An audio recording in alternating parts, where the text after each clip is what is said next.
Welcome back to Kipper Arena in Kansas City as the Kansas City Renegades go down here in this game. A very pivotal game when it comes down to the season. Go down to the Bandits from Sioux City, 51 to 42. Got to give credit where credit's due. I thought your football team came out here, really fought hard, worked hard out here today. A new quarterback under center. It's something that you deal with in this league. It's just part of it. I know that part. But I was impressed with the fight, the determination that your team showed. That's a good football team from Sioux City. Yeah, they are. They're a veteran football team, and Scotty Jensen's, he's one of the better quarterbacks out there. They've got a good scheme. Their coaching staff's been together forever. As a matter of fact, I think 2 or 3 of them have played for Sioux City, and so Coach Strobing played there 9 years, he told me. Yeah. So, they've got some things going that we don't have here.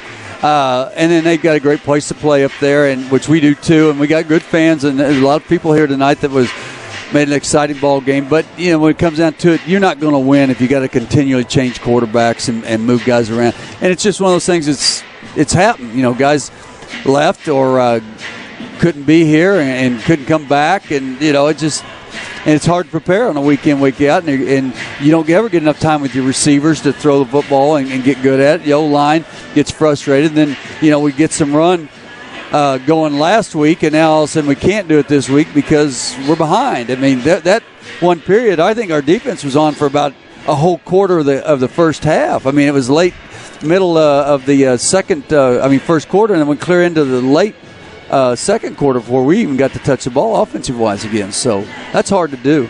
Well, credit, especially in that first half, to your defense and your special teams. They kept you in a game that you probably shouldn't have been in. You're probably right. It was a great – well, we gave one to them because we got hit there, and then turned around, the kid who got hit, he picked it up and took it in for a touchdown the next thing. And second one of the year, I think it was for Jared Elmore. It was a big play. What a goofy game.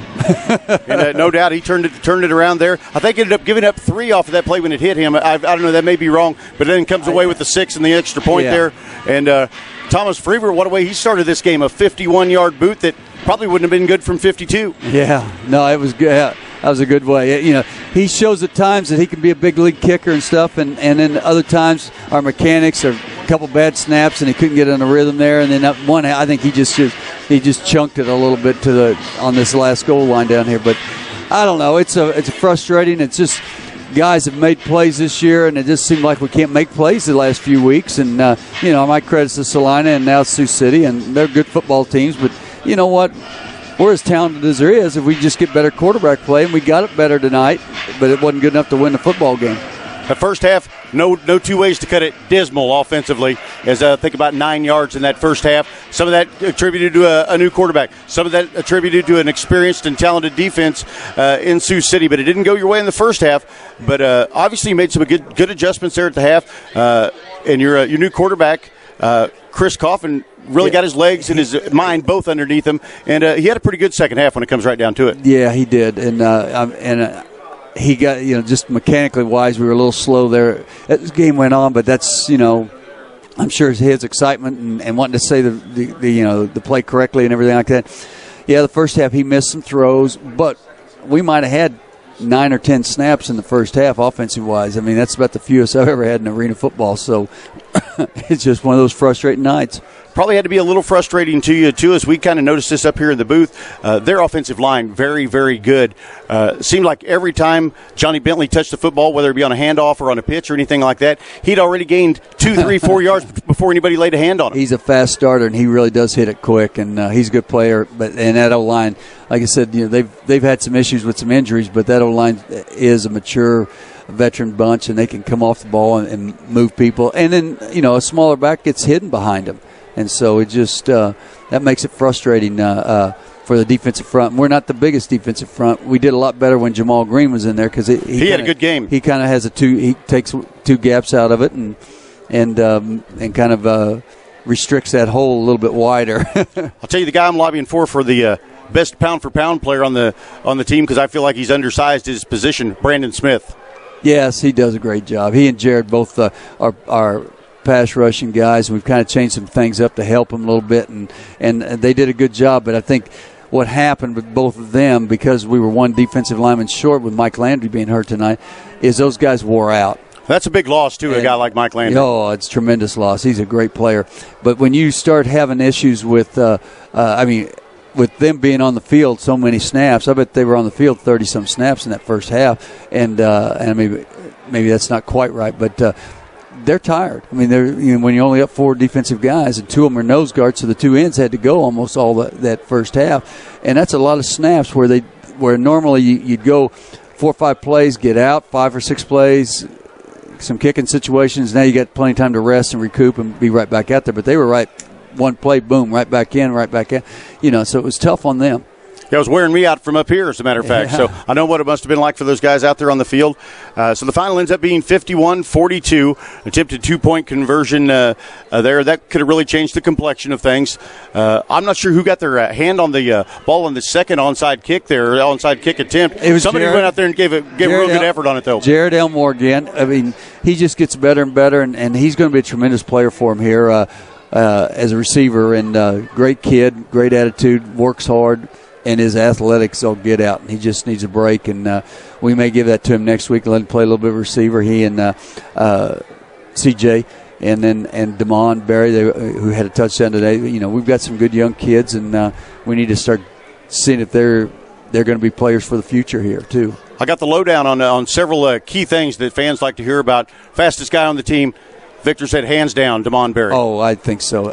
I want to say he qualified for Olympic trials or something. He can fly. That's world-class speed. You definitely have to respect that. Got him a touchdown tonight, carrying the football as well. He did, and what I loved about it, he's a receiver by nature. We've kind of made him a running back, but he powered his way into that. He kept his legs driving on both runs right there, and he just wasn't going to be denied getting in, and that was impressive for him.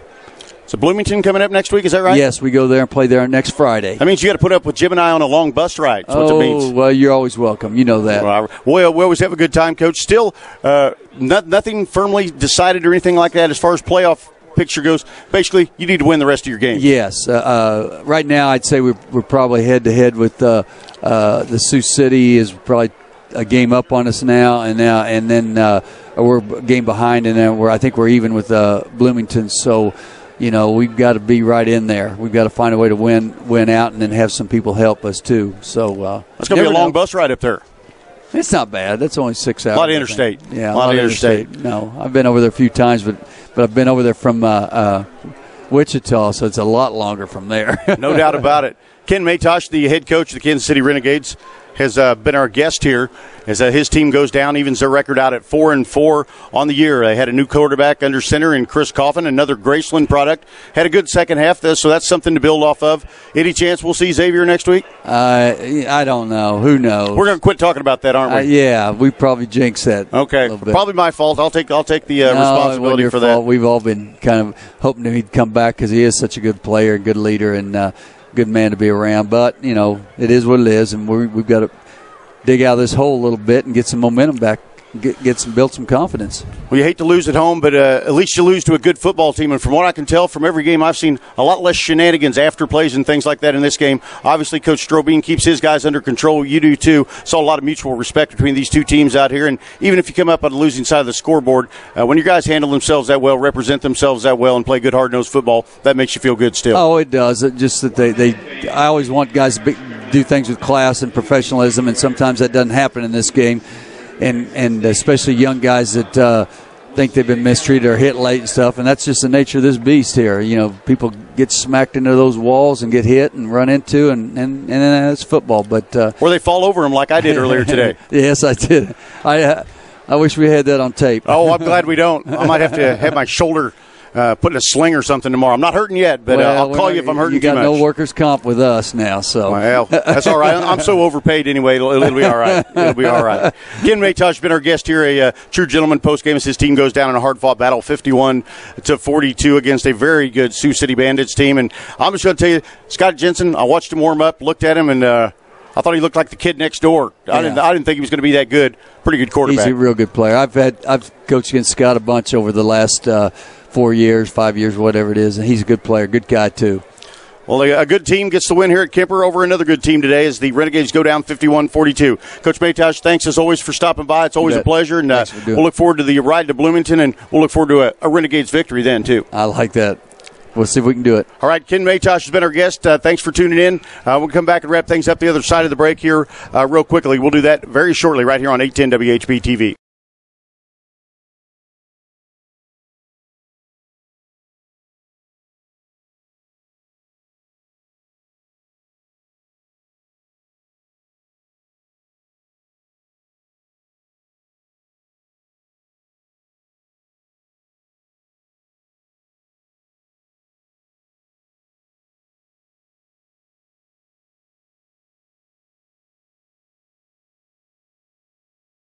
Whatever you require for audio, video, and broadcast solutions, it's Professional Video Supply. PVS is a leading supplier and integrator of pro video and audio gear for the Midwest. For the boardroom, worship, production houses, medical facilities, TV stations, and sports networks, PVS has it. Canon, Sony, Yamaha, Sharp, and hundreds of others. From a single camera or touchscreen display to an entire TV studio, remember Professional Video Supply, the official video source for 810 WHB TV and PVSKC.com. PVSKC.com.